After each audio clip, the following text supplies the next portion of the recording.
Hello. Thank you so much for joining me again today. How you doing? So what are y'all doing over there in Britain for Christmas? That's what I want to know. I know I believe you make some paper hats or something. Is it like Australia with the paper crowns? Something like that, right? I think you guys do that. I assume that's where they got it from.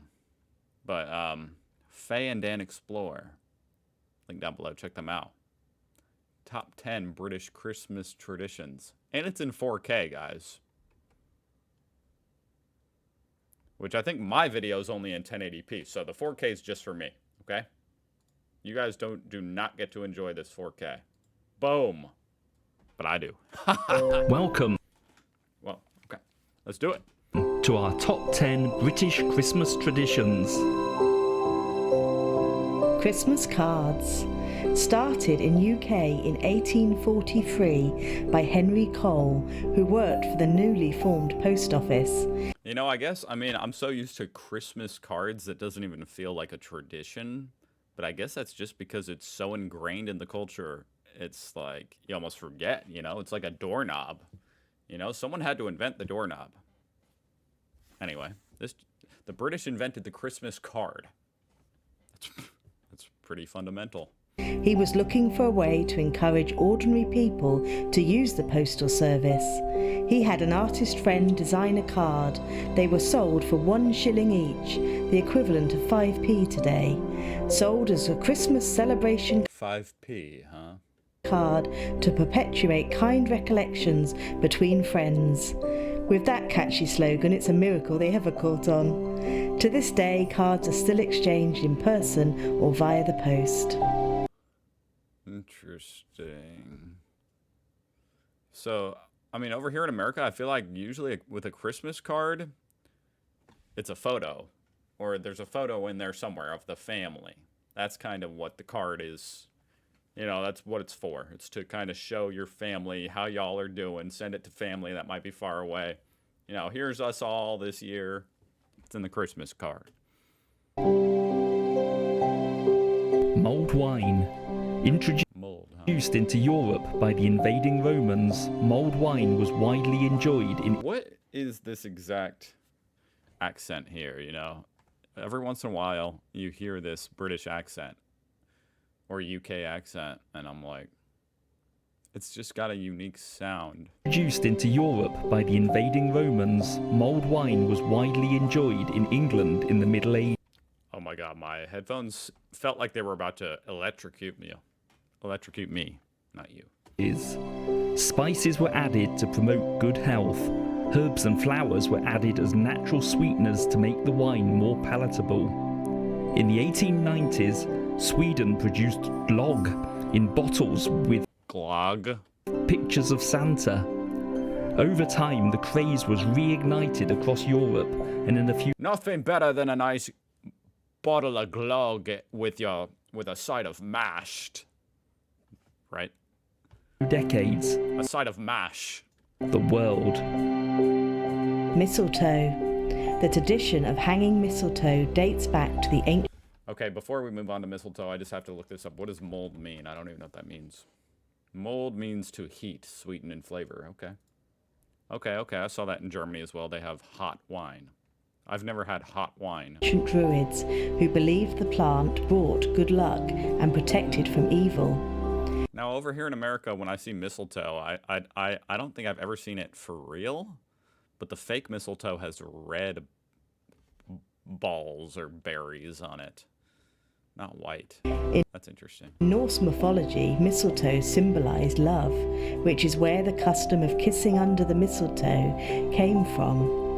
In the UK, the tradition dates back to the 1700s. The Victorians popularised it as it was thought to symbolize fertility and romance. Mince pies.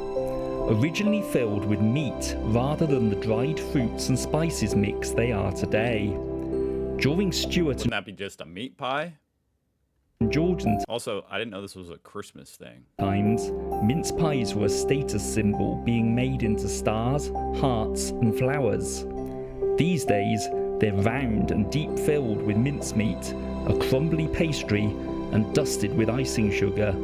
Best served warm with cream. It can't be bad. Or can it? It does remind me of Sweeney Todd or Edward Scissorhands. Crackers. Wait, Sweeney Todd, not Edward Scissorhands. I was like, I almost like forgot what the difference was between those two dudes. Are a traditional favourite in the UK. First made in 1850 by a London sweet maker called Tom Smith. Sold as bangs of expectation. Legend has it he thought up the idea of a small explosion as the cracker was opened. Oh, okay. So there's not actually crackers in there. I thought this was a fancy way to wrap up your crackers that you're going to eat. Do you call that a cracker? Do you even know what I'm talking about? You know, cracker. Thought up the idea Some Ritz. of a small explosion as the cracker was opened. Now, that was a very small explosion, I will say. Was that... What happened? While watching his log fire crackle. This might have been a marketing ploy as he bought the bangs of Foos crackers from Brooks What do you call a boomerang that doesn't come back? A shtick. Fireworks Company. Originally only containing sweets, his sons introduced the hats and travelled the world looking for ideas for gifts to put in their crackers. Oh, that's where the paper crowns come from inside the cracker. In the average cracker today, you can expect a bang that rarely fires on its first pull, a simple toy, and a joke that is That's a paper clip. expected to be terrible. If it doesn't make you groan, it hasn't done its job. When it comes to the hats, us British are a little too reserved to wholeheartedly enjoy wearing a silly hat in public. Merry Christmas! But the good news is, one size fits all. Oh my god, have you guys seen that British dude on TikTok who wears the GoPro on his head and goes to the trains? He looks at all the trains. He's awesome. But this, I swear this is supposed to be his dad. He's got the exact same... Or this is like him in the future? 30 years? Like, it looks like him. It looks like his smile, his mannerisms. Anyway, this is so silly. But the good news is, one size fits all.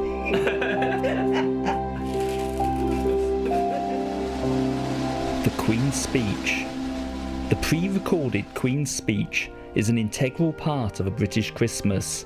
I know of Rest in peace. families who don't open the gifts until after, which given it's aired at 3 So I guess there's a King's Speech now, huh? I assume. p.m. is surely a form of torture. The older generations stand bolt upright at the first hint of a national anthem, while we look on bemused. The Queen traditionally talks about the year and any challenges the nation and the royal family has faced. This year could be quite a long one. What year was this? 4 years ago. Oh, yeah. Oh, dude, you don't even know. Oh, wait, no, okay, this is at the end of 2020. Yeah, you do know. You do know. That was a hell of a year. It normally has a resigned tone and congratulates us all for keeping our chins up through whatever trials and tribulations have been faced.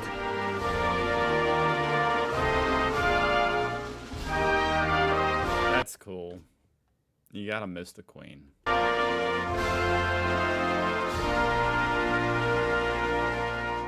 Festive lunch. I can taste it now. The succulent turkey, fluffy roast potatoes, sausages wrapped in bacon, meaty stuffing, vegetables and gravy poured over. That does sound delectable. Delicious. I've never had a sausage wrapped in bacon, but it can't be bad. A traditional British Christmas meal is served as a often running a bit late lunch, sat up at a festively decorated table. You know, really not too dissimilar from over here, especially in the Midwest over here in America. It's all pretty much on point. You know, maybe replace the peas with some green beans. Maybe replace the turkey with a ham. But some people eat turkey. Including wine and crackers. It's possibly my favourite meal of the year, not least as Dan cooks it. British people are very keen on Christmas lunch and all the trimmings. the trimmings being all the extras like the sausages and bacon, and for some, Yorkshire puddings and cranberry sauce. What a nice family. Christmas pudding. It became our traditional Christmas dessert. I don't know about that. I'm gonna be honest, I don't know about that. That's pudding. It's around That's pudding. Are you sure? 1650, and by the time Victorians were Why are you celebrating, lighting it on fire? the same as we enjoy Is it alcoholic? today. Many traditions continue to this day. Some say the puddings should have 13 ingredients to represent Jesus and his disciples, that every member of a family should give the pudding a stir for luck before it's I don't know about this, guys. I think it might have 12 too many ingredients. Because what the hell? boiled and put away in a cupboard, with alcohol added for a good month, and my favourite, a good luck sixpence or silver charm added to the mix before cooking, to be discovered during eating and hopefully not breaking a tooth.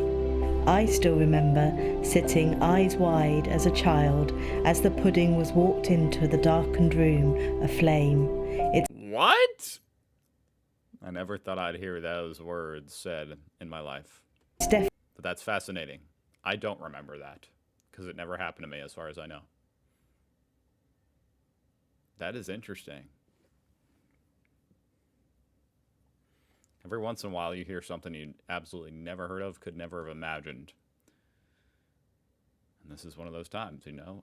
You still learn something new every day, don't you? part of the You light pudding on fire magic of for Christmas. Christmas. And your pudding is a brick. Boxing Day.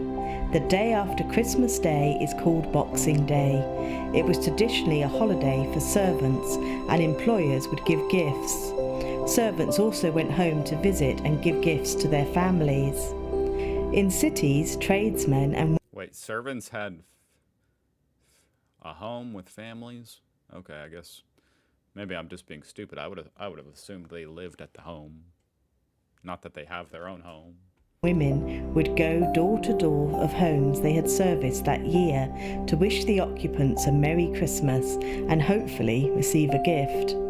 These days, families see it as a day to rest after all the celebration and cooking. I thought it was a day to return gifts. Isn't that the idea? Or did I just make that up? Like you put your gifts back in the box, you know, Boxing Day, put them back in the box, send them back. The day before. Children would play with their toys and meals are leftovers, though in our family we have a roast beef for dinner. Yum. Twelfth night. It's tradition to take down all your Christmas decorations by Twelfth night, which falls on the 6th of January, Oh man, that's too soon. and it's considered bad luck to leave anything up. Unbeknown to That is probably for the best, you know. I would appreciate having some kind of superstition as far as that, because then maybe I might do it on a more timely fashion.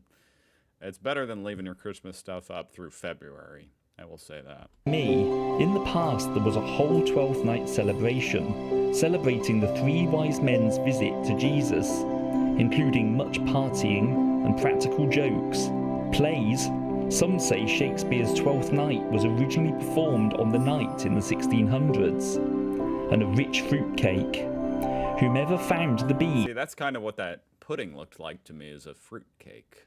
1600s, and a rich fruit cake. Whomever found the bean hidden in the cake was pronounced King or Queen Bean, and is obeyed for the rest of the evening. Some form of the celebrations continue to this I day. like that, Queen Bean. Oh man, I'm sad I never got to be the King Bean. I'm not too sad about never seeing a pudding lit on fire and walked in the dark, but I am sad that I was never the King Bean. Wow, that was really great. That made me feel very warm and fuzzy inside. These people did a fantastic job. Check them out, Fan Dan Explore. Link down below. And they've got more. Look, for next year I can react to that. More Christmas traditions. Check them out. Thank you so much for watching. I'll see you guys tomorrow.